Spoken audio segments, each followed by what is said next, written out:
Boy, you're selling drugs in my neighborhood. Officer Derek Sullivan slams the car door and marches toward the well-dressed black man. Without warning, he shoves the man against the silver sedan, pressing his face into the cold metal. I don't have any drugs, officer. Sure you don't. Sullivan's hands move with practiced efficiency, patting down the expensive suit. Turn around. Hands behind your back. The metallic click of handcuffs echoes through the empty parking lot.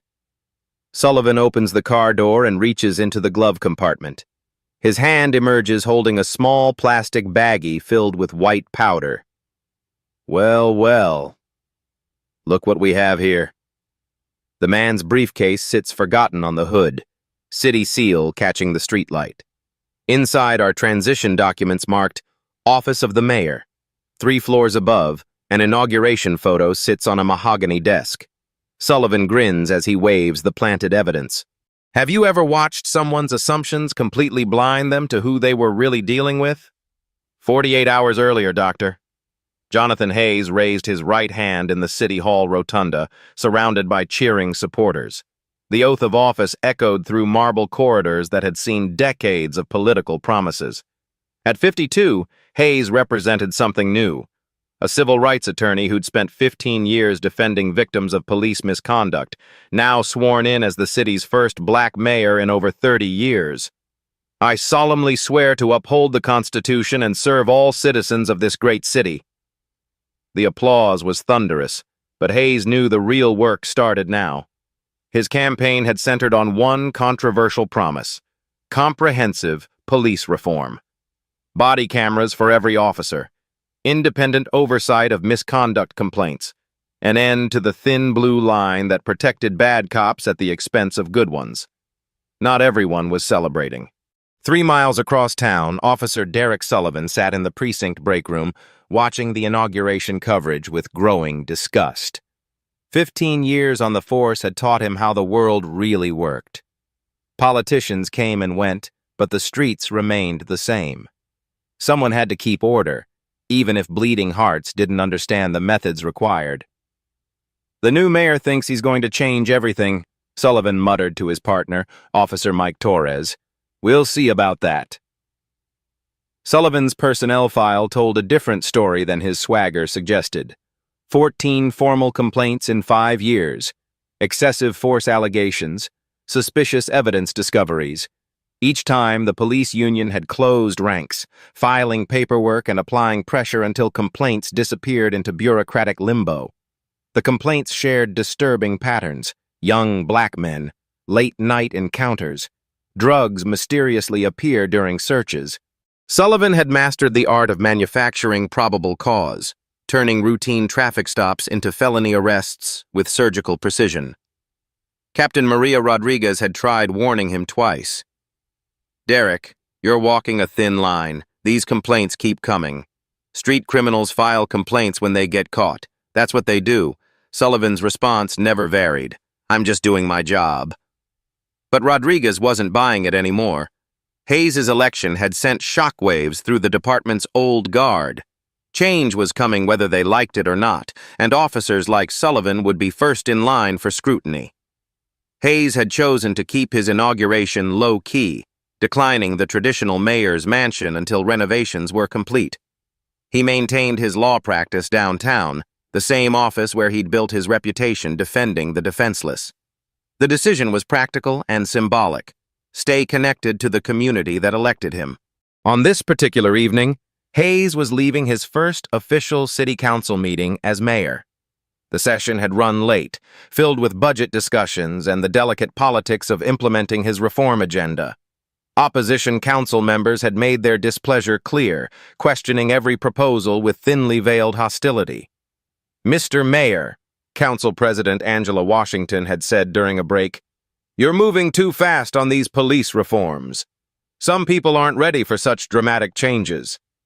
Hayes had smiled politely. "Justice delayed is justice denied, Angela. We can't afford to move slowly when people's lives are at stake." Now, walking through the financial district's empty streets toward his car, Hayes carried a briefcase full of transition documents.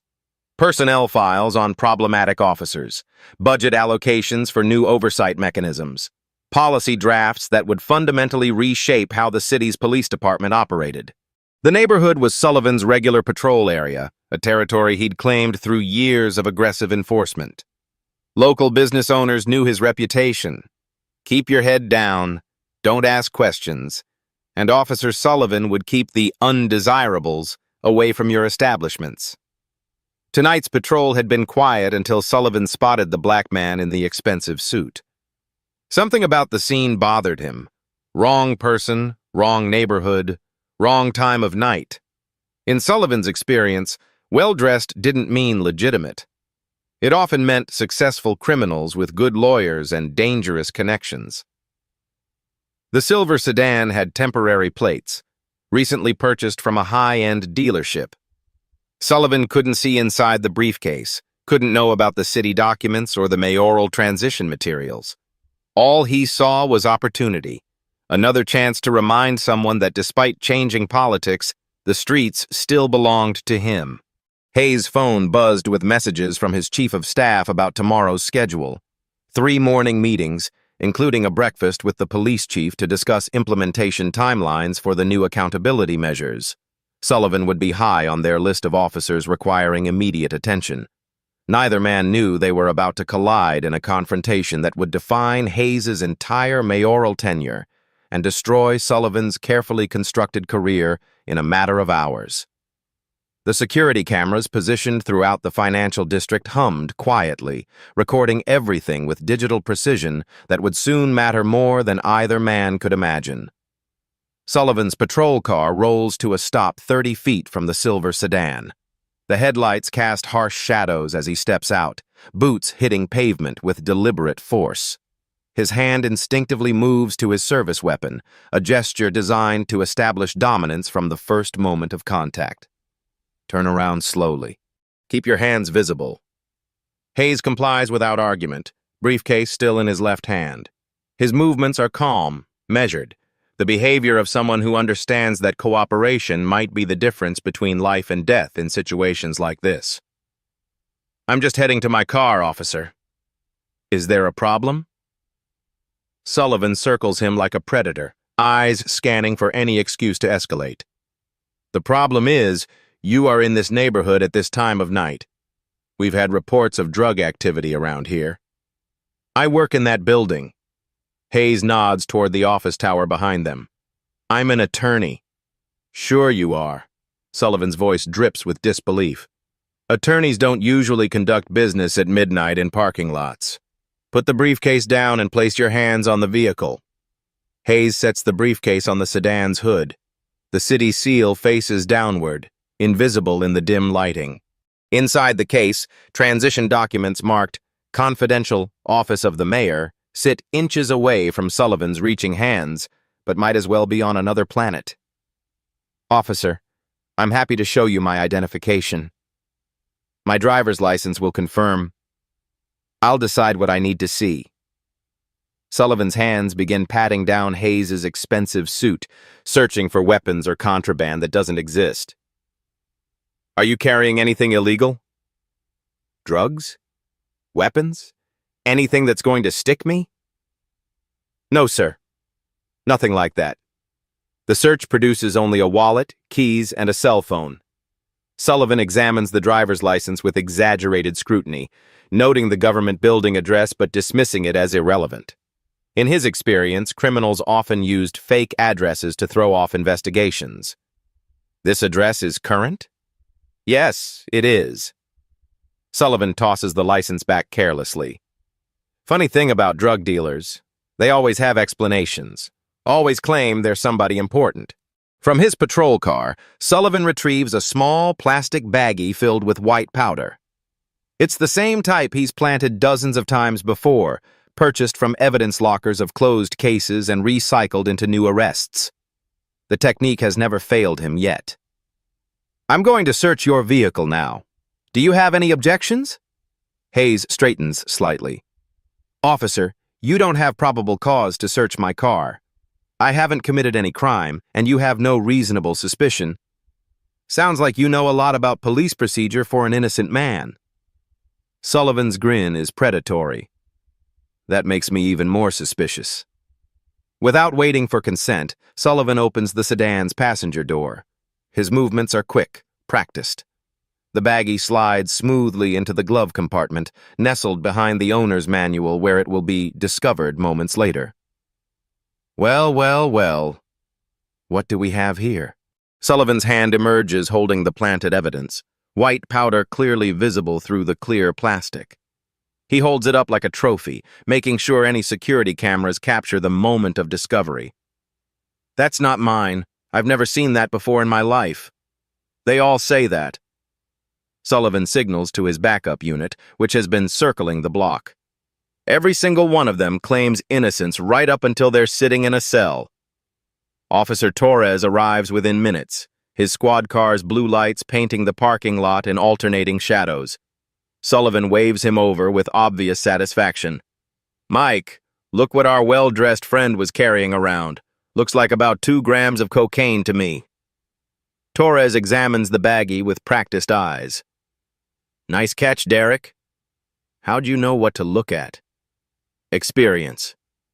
15 years on these streets teaches you to spot the signs." Sullivan turns back to Hayes, handcuffs already in hand. "You're under arrest for possession of a controlled substance." The Miranda rights emerge in a rushed monotone. "You have the right to remain silent. Anything you say can and will be used against you in a court of law. You have the right to an attorney." Hayes listens with the careful attention of someone who's heard these words hundreds of times from the other side of the courtroom. He notices the abbreviated delivery, the casual dismissal of constitutional protections that should be sacred. "I understand my rights, officer. I'd like to call my attorney immediately. You'll get your phone call when we get to the station." Sullivan snaps the cuffs into place, tighter than necessary. "Right now, you're my problem." The backup officer helps load Hayes into the patrol car's back seat. The cage separating front from back is scratched and dented from years of angry prisoners. The smell of disinfectant mixed with human desperation permeates the vinyl seats. As they drive toward the county jail, Sullivan feels the familiar satisfaction of another successful arrest. The paperwork will be straightforward: suspicious behavior, consensual search, discovery of contraband. The prosecutor will file standard charges, and another criminal will be off the streets. "You picked the wrong neighborhood tonight, friend," Sullivan says over his shoulder. "This is my territory, and I don't tolerate drug dealers operating on my watch." Hayes remains silent, mentally cataloging every procedural violation, every constitutional right ignored or trampled. His legal mind is already constructing the defense that will be unnecessary once his identity becomes known. But for now, he's just another black man in handcuffs, riding through the city he was elected to lead just 48 hours ago. The booking process at county begins like any other. Hayes is photographed, fingerprinted, and processed through the same system he's navigated on behalf of countless clients. The irony isn't lost on him. The reformer becomes the reformed. The advocate becomes the accused. Desk Sergeant Williams glances at the booking sheet with tired eyes. "Jonathan Hayes, possession of a controlled substance, age 52, address..." He pauses, squinting at the paperwork. "This address is the government building downtown." "Probably fake," Sullivan interjects quickly. "These guys use official addresses to try to confuse things. I've seen it before." The sergeant shrugs and continues processing. In his 20-year career, he's learned not to question arresting officers too closely. Sullivan has a reputation for solid arrests and airtight paperwork. If he says someone's a drug dealer, that's usually good enough. Hayes is assigned to holding cell number 3, a concrete box shared with 2 other men awaiting arraignment. One appears to be sleeping off a drunk and disorderly charge. The other, a young man barely out of his teens, stares at Hayes with obvious curiosity. "You don't look like the usual type they bring in here," the young man whispers. "What's the usual type?" "People like me. Poor people. Desperate people." He studies Hayes' expensive suit, now wrinkled from the arrest process. You look like somebody important. Hayes sits on the narrow bench, back straight despite the circumstances. We're all important. We all deserve to be treated with dignity and respect under the law. The young man laughs bitterly. Tell that to the cops who brought us here. Outside the holding area, Sullivan completes his paperwork with practiced efficiency. The incident report paints a clear picture. Suspicious individual, cooperative search, contraband discovered. Every box checked, every procedure documented according to department guidelines. What the report doesn't mention are the planted drugs, the illegal search, or the racial profiling that initiated the contact. Those details live only in Sullivan's memory and the security footage he doesn't know exists. The clock above the booking desk reads 1:47 a.m. In 6 hours, Hayes is supposed to chair his first cabinet meeting as mayor.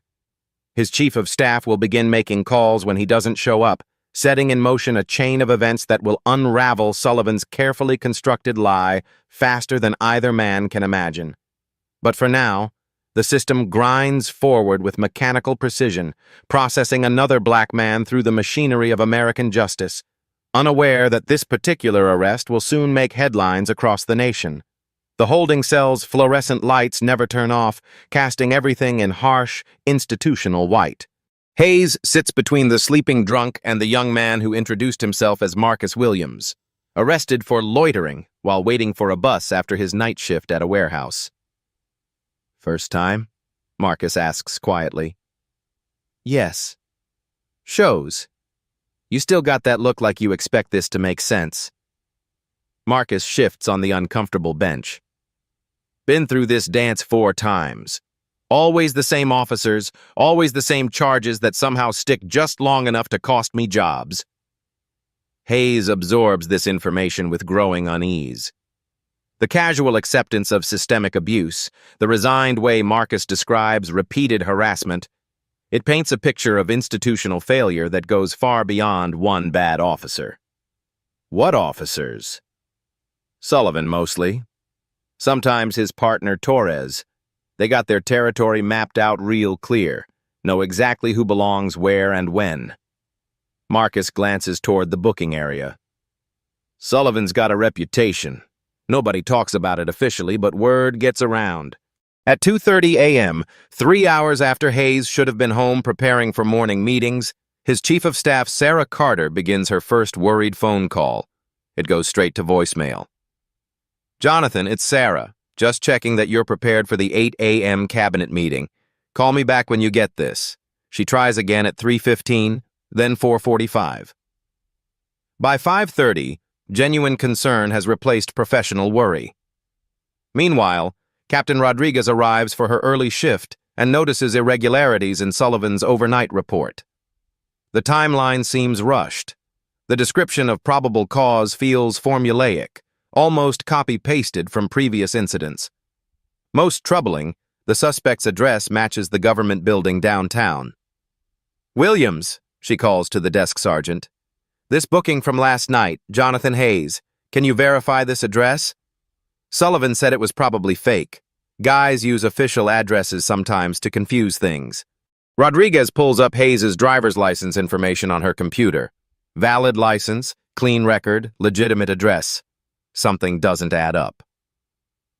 At the Paramount office building, security supervisor Janet Morrison arrives for her morning shift and notices the previous night's unusual activity. Multiple police cars, an arrest in the parking lot, all captured in crystal-clear detail by the building's newly upgraded surveillance system. Tom, did you file an incident report about that arrest last night? Her overnight guard, Tom Bradley, nods grimly. I tried to tell the officers I witnessed the whole thing, but they weren't interested in statements. Told me to mind my own business. What did you see? Officer planted something in that man's car, clear as day on camera, pulled a baggie from his own pocket, slipped it into the glove compartment, then found it 2 minutes later.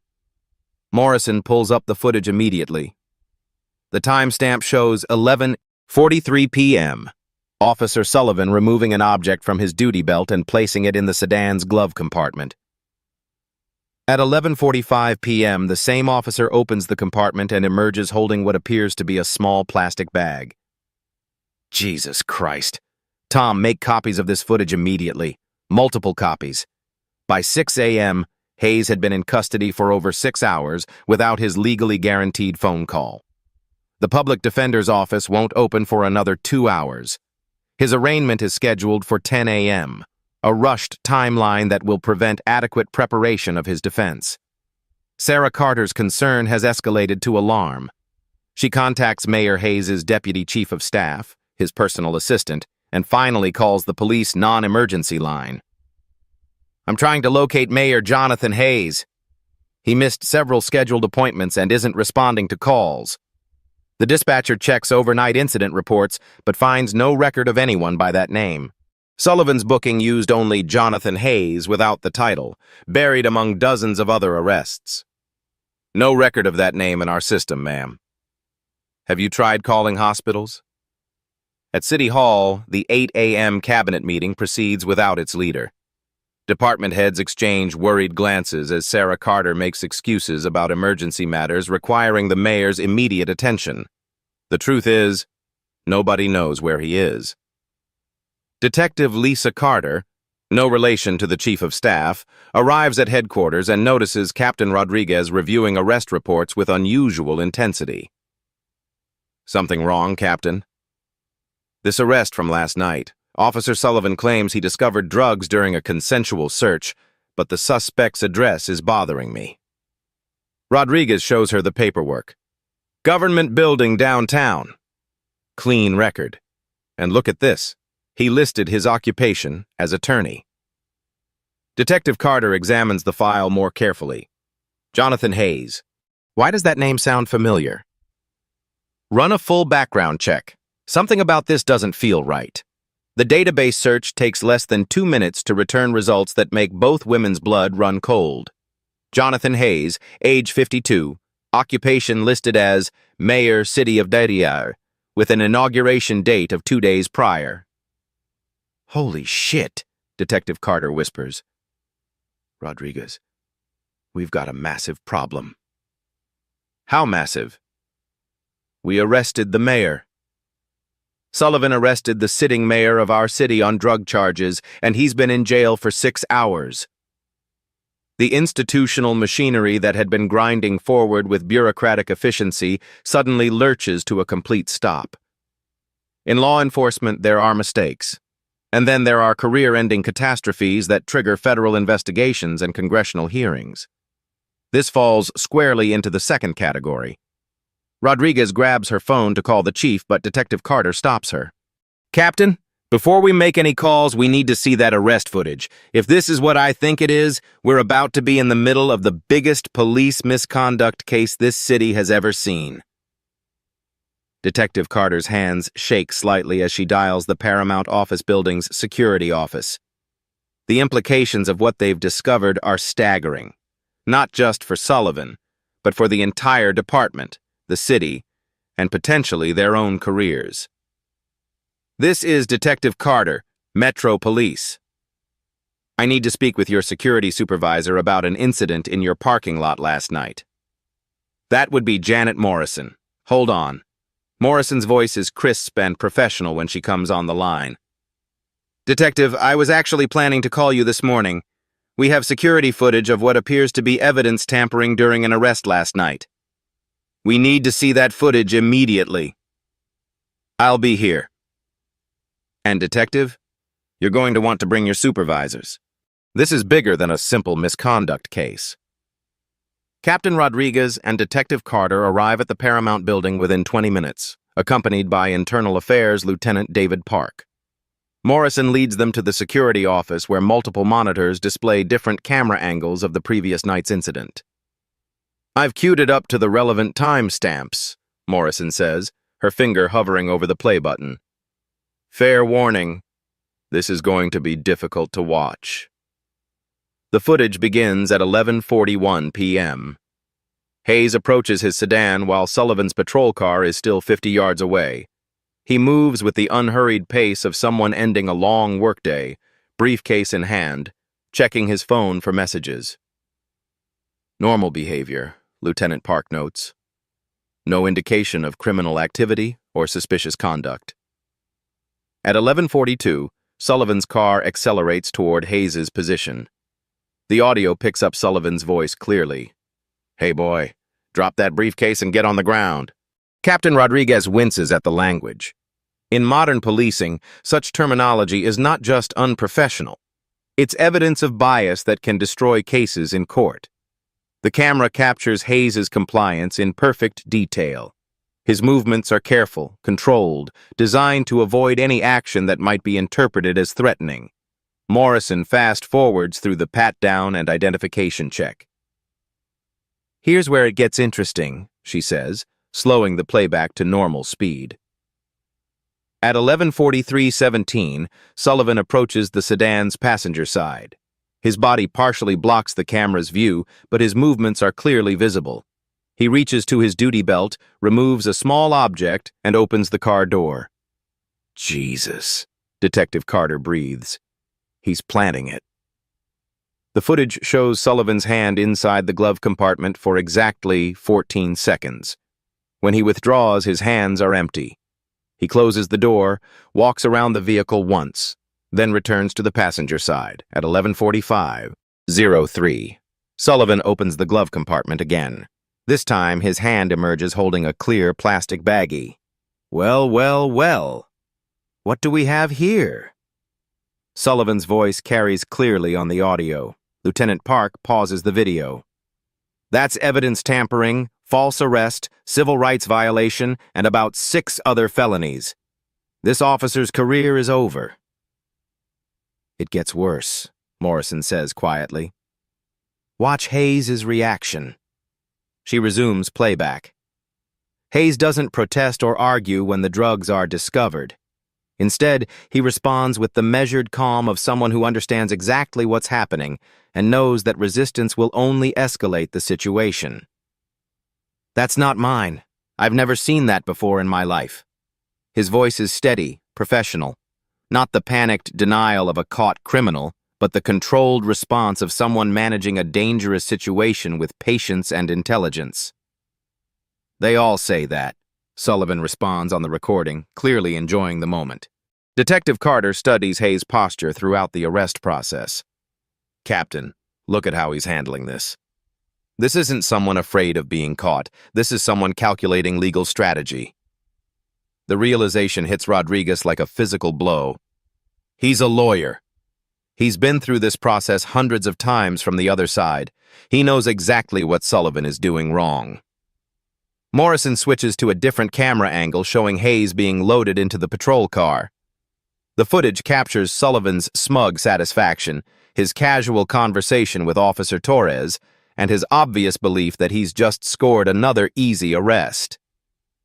"There's more," Morrison says. Audio from when Sullivan was filling out his paperwork. She plays a recording from Sullivan's body camera, which had been activated during the transport to jail. "You picked the wrong neighborhood tonight, friend. This is my territory, and I don't tolerate drug dealers operating on my watch." The contempt in Sullivan's voice is unmistakable. He's not just arresting someone he believes to be a criminal. He's asserting dominance, establishing territory, sending a message about who controls these streets. Lieutenant Park reviews his notes grimly. Racial profiling, illegal search, evidence tampering, false imprisonment, civil rights violations under federal law. This is a federal case now. We need to notify the FBI immediately. "Wait," Detective Carter says, studying the timestamp again. "What time did this happen?" 11:43 p.m., Morrison confirms. "The mayor was sworn in 48 hours ago. He would have been in office when this arrest occurred." The full magnitude of the situation becomes clear. Sullivan didn't just frame an innocent man. He framed the sitting mayor of our city. Captain Rodriguez reaches for her phone to call Chief Williams but hesitates. "Before we make this call, we need to understand the scope. Park, how many similar arrests has Sullivan made in the past year?" Lieutenant Park pulls up Sullivan's arrest record on his tablet. The numbers are staggering. 47 drug possession arrests in the past 12 months, primarily young black males in upscale neighborhoods. 47 cases that might be compromised, he says slowly. If this is a pattern, we're looking at dozens of wrongful convictions. Detective Carter examines the arrest locations on a map. Look at this clustering. Same neighborhoods, same demographics, same charges. This isn't random patrol work. This is systematic targeting. The security footage continues running in the background, showing Sullivan's confident swagger as he completes his paperwork.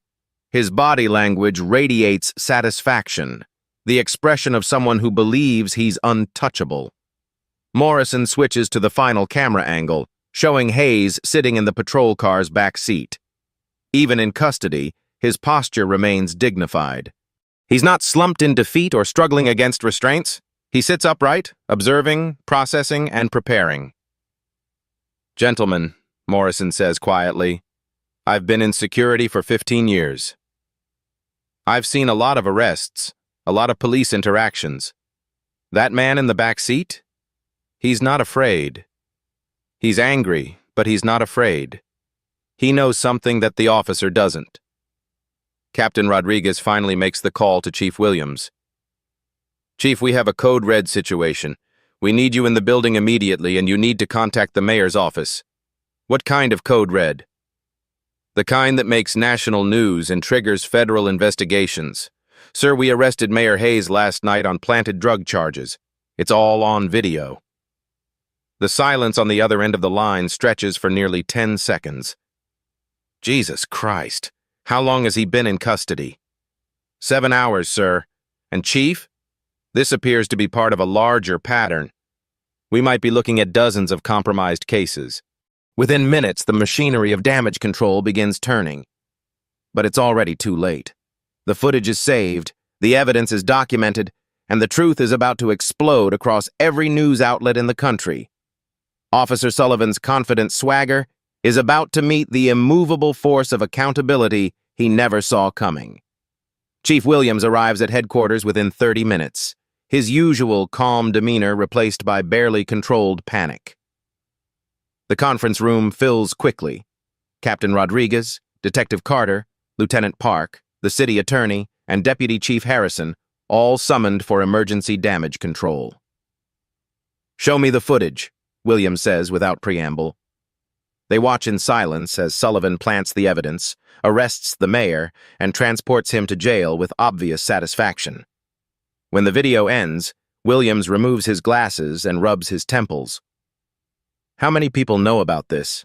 "Security supervisor at Paramount Building, her overnight guard, the 4 of us, and now you," Rodriguez reports. Mayor Hayes is still in custody. His staff has been calling, but the booking logged him as Jonathan Hayes without the title. Jesus Christ. Williams reaches for his phone. "I'm calling the jail immediately. Get him released right now, before this becomes public." But Detective Carter's tablet is already buzzing with news alerts. "Chief, we might be too late." She shows him the screen. Local news reporter Amanda Martinez has posted on social media. "Breaking. Sources confirm prominent city official arrested overnight on drug charges." Developing story. How the hell did she find out? "The mayor's chief of staff called multiple news outlets when he didn't show up for morning meetings," Lieutenant Park explains. "They've been making calls, trying to track him down." Williams dials the county jail directly. "This is Chief Williams. I need Jonathan Hayes released immediately. Yes, the booking from last night. This is a code red emergency." "What do you mean he's already been transferred to the courthouse holding for arraignment?" "The arraignment is scheduled to begin in 90 minutes. In the courthouse basement, Hayes sits in a holding cell with 6 other defendants awaiting their turn before Judge Patricia Morrison." The public defender assigned to his case, overwhelmed attorney Rachel Green, has spent exactly 4 minutes reviewing his file. "Mr. Hayes, you're charged with possession of a controlled substance. The evidence seems straightforward. Officer Sullivan discovered cocaine in your vehicle during a consensual search." Green barely looks up from her paperwork. "I can negotiate a plea deal for probation if you have no prior record. I want to go to trial. Hayes says firmly. Mr. Hayes, with respect, fighting these charges is expensive and rarely successful. The officer has 15 years of experience and a solid reputation. Hayes studies the young attorney with growing dismay. This is the representation available to defendants who can't afford private counsel, overworked, underfunded, and trained to process cases rather than fight them. I'm not taking a plea deal for a crime I didn't commit. Back at headquarters, the investigation expands with terrifying speed. Lieutenant Park has pulled Sullivan's arrest records for the past 3 years, revealing a pattern that makes seasoned investigators physically sick. 137 drug arrests in 36 months, Park reports. 93% involve black males between ages 18 and 45. 87% occurred in upscale neighborhoods where the defendants had no obvious reason to be. Detective Carter maps the arrests geographically. Look at this clustering. Same 4-block radius, always late night, always the same charge, simple possession with intent to distribute. What's the conviction rate? Williams asks. 91%. Most took plea deals to avoid trial. The numbers tell a story of systematic abuse that goes far beyond a single corrupt officer. They represent destroyed lives, broken families, and careers ended by fabricated evidence. Captain Rodriguez's phone buzzes with an urgent text from the Paramount Building's security office. More footage has been reviewed. Sullivan has been planting evidence in that parking lot for over 2 years. Multiple incidents documented. The FBI field office receives Chief Williams' call at 9:47 a.m. Special Agent Sarah Kim listens to the preliminary report with growing amazement. Chief, you're describing a federal civil rights conspiracy. This goes beyond local misconduct. We're talking about systematic deprivation of rights under color of law. How quickly can you mobilize an investigation team? We're already mobilizing. But Chief, once federal involvement begins, your department loses control of this investigation. Everything becomes evidence. Every case Sullivan touched gets reviewed. At the courthouse, Hayes' arraignment approaches. Judge Morrison reviews the standard drug possession case with routine efficiency until she notices something unusual about the defendant's address. Mr. Hayes, your listed address is the government building downtown. Are you a city employee? Before the overwhelmed public defender can respond, Hayes stands. Your Honor, I'm the mayor of this city. I was sworn into office 48 hours ago. The courtroom falls completely silent. Judge Morrison's gavel hovers in midair. Court reporters stop typing. Even the bailiffs turn to stare. I'm sorry, did you say you're the mayor? Yes, Your Honor. Mayor Jonathan Hayes. I was arrested last night by Officer Derek Sullivan on fabricated drug charges. The evidence against me was planted, and I have reason to believe this is part of a systematic pattern of misconduct. Judge Morrison calls an immediate recess. Within minutes, her chambers fill with prosecutors, defense attorneys, and court administrators trying to process the implications. The district attorney himself arrives within 20 minutes, his face pale with understanding of the political earthquake they're sitting on. Meanwhile, Sullivan arrives for his regular day shift, completely unaware that his world is collapsing. He clocks in at 10 a.m., exchanges casual greetings with fellow officers, and begins preparing for another patrol in his claimed territory. Hey, Derek, Officer Torres calls out. Did you hear anything about that arrest last night? The one in the financial district? What about it? Captain Rodriguez was asking questions this morning. Seemed pretty interested in your paperwork. Sullivan shrugs confidently. Standard drug arrest. Everything by the book. These lawyers downtown think they can buy their way out of trouble, but evidence is evidence. His confidence evaporates when Lieutenant Park approaches his desk with a formal expression. Officer Sullivan, I need you to report to Internal Affairs immediately. What for? Just report to IA now. The Internal Affairs interview room is small, windowless, and designed to create psychological pressure. Sullivan enters expecting routine questions about a minor procedural issue. Instead, he finds Lieutenant Park, Detective Carter, and FBI Special Agent Kim waiting with boxes of evidence. Officer Sullivan, you're being questioned regarding the arrest of Jonathan Hayes on September 7th at approximately 11:45 p.m. Standard drug arrest. Guy was dealing in my patrol area. Agent Kim slides a photograph across the table. It's a still frame from the security footage, showing Sullivan placing the baggie in Hayes' glove compartment. Officer Sullivan, this photograph shows you planting evidence in Mr. Hayes' vehicle. We have video documentation of the entire incident. Sullivan's confident expression crumbles like a house of cards. His face goes pale, then flushed, as the reality of his situation becomes undeniable. That's not... The camera angle is misleading. We have 4 different camera angles, Officer Sullivan, plus audio recording from your body camera and witness testimony from building security. Detective Carter opens a second file. We've also reviewed your arrest pattern for the past 3 years. 137 cases with remarkably similar circumstances. Would you like to explain that pattern? Sullivan's hands begin trembling slightly.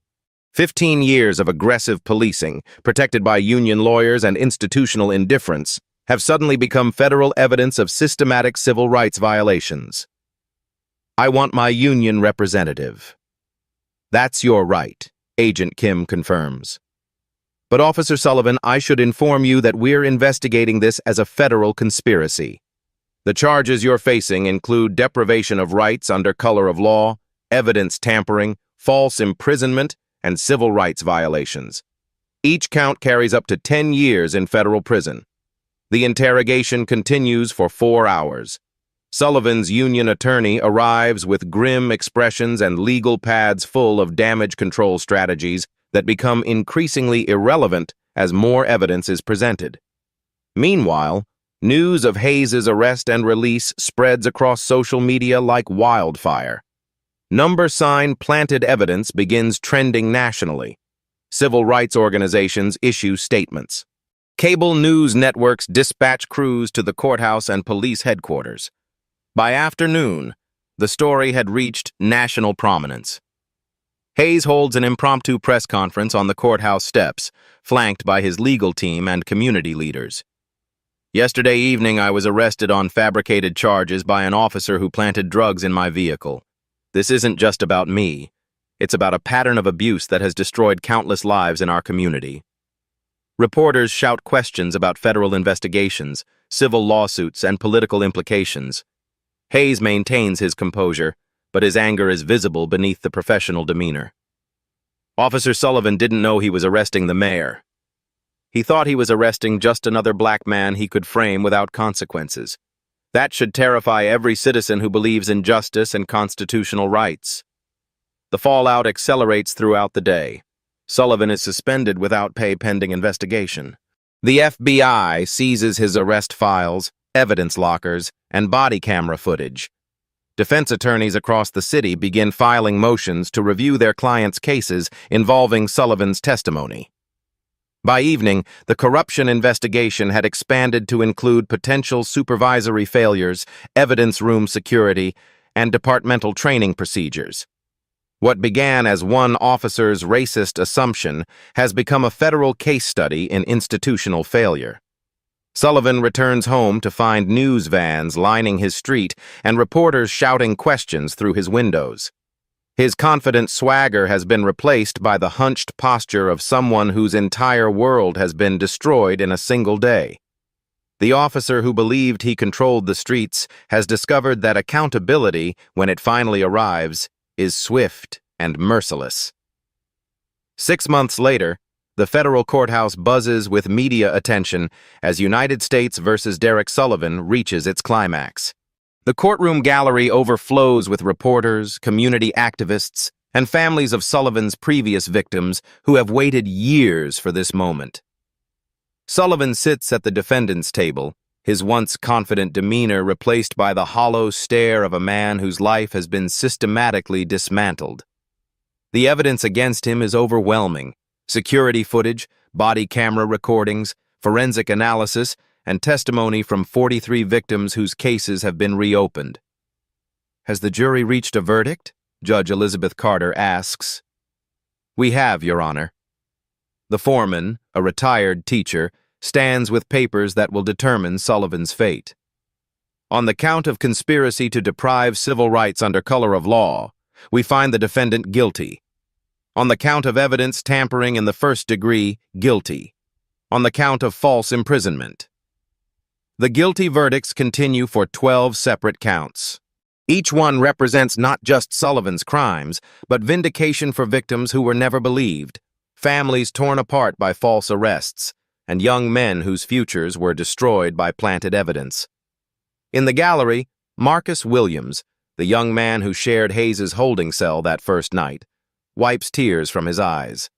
His own case was among the first to be dismissed when the investigation began, but the damage to his employment record and reputation took months to repair.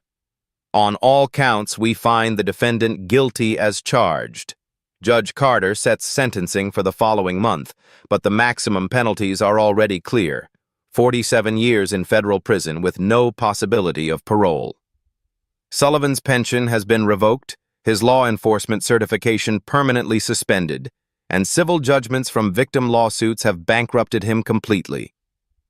The institutional consequences extend far beyond one corrupt officer. Captain Rodriguez, who failed to investigate multiple complaints about Sullivan's behavior, accepted early retirement rather than face disciplinary hearings. 3 supervisors were demoted for inadequate oversight. The police union, which spent years protecting Sullivan despite obvious red flags, faces federal monitoring of its complaint procedures. But the most significant changes come from Hayes's reform agenda, which gained unstoppable momentum after his arrest, became national news.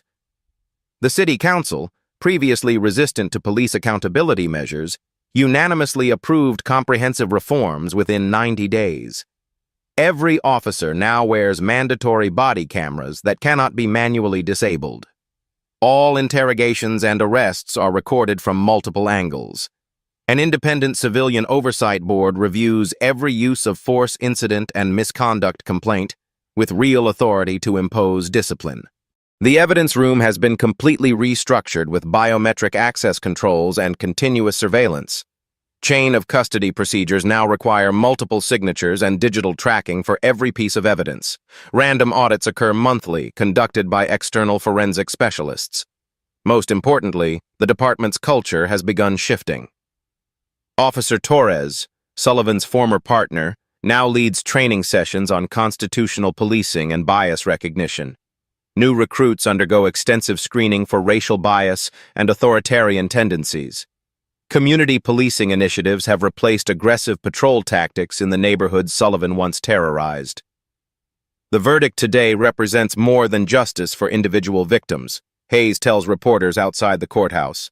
It proves that no one, not police officers, not city officials, not anyone, is above the law. The civil lawsuits have resulted in $4.2 million in settlements paid to Sullivan's victims. More importantly, each settlement includes acknowledgement of wrongdoing and formal apologies from the city. The monetary compensation can't restore lost years or repair damaged lives, but it provides some measure of recognition for the suffering inflicted. Sullivan's sentencing hearing draws an even larger crowd than his trial. Victim after victim takes the stand to describe how his fabricated arrests destroyed their lives. Jobs lost, families broken, reputations ruined by criminal records based on planted evidence. Jerome Washington, a college student whose scholarship was revoked after one of Sullivan's arrests, speaks with quiet dignity. I lost my education, my future, my faith in justice. But seeing him held accountable today gives me hope that the system can change. Judge Carter delivers the sentence with measured gravity. Mr. Sullivan, your actions represent a fundamental betrayal of public trust. You systematically violated the constitutional rights of citizens you swore to protect. The court sentences you to 35 years in federal prison. Sullivan shows no emotion as he's led away in shackles. The man who once strutted through city streets with absolute authority now faces decades behind bars, his law enforcement career a case study in corruption and abuse of power. Outside the courthouse, Hayes reflects on the long journey from that humiliating night in handcuffs to comprehensive police reform. The changes haven't been perfect or complete, but they represent genuine progress toward accountability and justice. This case proves that truth eventually surfaces, no matter how deeply it's buried, he says. Our job now is to ensure these reforms become permanent, so no other families suffer what these victims endured. 2 years after that night in the Financial District parking lot, the transformation is visible everywhere you look. The police department that once protected officers like Sullivan now leads the nation in accountability measures. Use of force incidents have dropped by 67%. Civilian complaints have decreased by 43%, while complaint resolution rates have improved dramatically. Officer Maria Santos, one of the new generation of recruits hired under Hayes's reformed standards, patrols the same neighborhoods Sullivan once terrorized. Her approach couldn't be more different. Community engagement instead of aggressive enforcement, de-escalation instead of domination, service instead of control. We're not warriors occupying enemy territory, Santos explains to a group of new trainees. We're guardians protecting our neighbors. That mindset changes everything about how you interact with the community. The evidence room that once enabled Sullivan's crimes now serves as a model for departments nationwide. Every item is tracked digitally, accessed through biometric controls, and monitored by continuous surveillance. Random audits occur monthly, conducted by independent forensic specialists who report directly to the Civilian Oversight Board. Marcus Williams, the young man who shared Hayes's holding cell that first night, has become a community advocate working with the mayor's office on criminal justice reform. His wrongful arrest, once a source of shame and desperation, now fuels his passion for ensuring others don't experience similar injustice. People ask me if I'm bitter about what happened, Marcus says during a community forum. But anger without action is just poison. What happened to me, to the mayor, to all of Sullivan's victims? It exposed a system that needed changing. Now we're building something better. The federal monitoring of the police department is scheduled to end next year, with oversight transitioning to permanent civilian control. The reforms that began as emergency damage control have evolved into institutional culture change that will outlast any single administration. Hayes, now in his 3rd year as mayor, reflects on how a moment of humiliation became a catalyst for comprehensive reform. His approval ratings remain high, built on tangible improvements in police-community relations and transparent governance that wasn't possible before the crisis.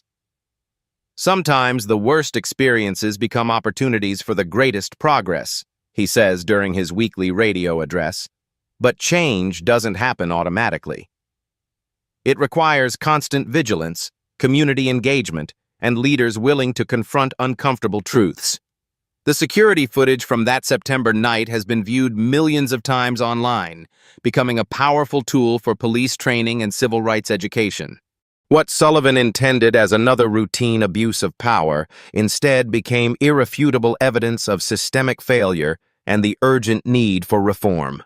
Sullivan himself serves his sentence in federal prison, his law enforcement career a cautionary tale taught in police academies nationwide.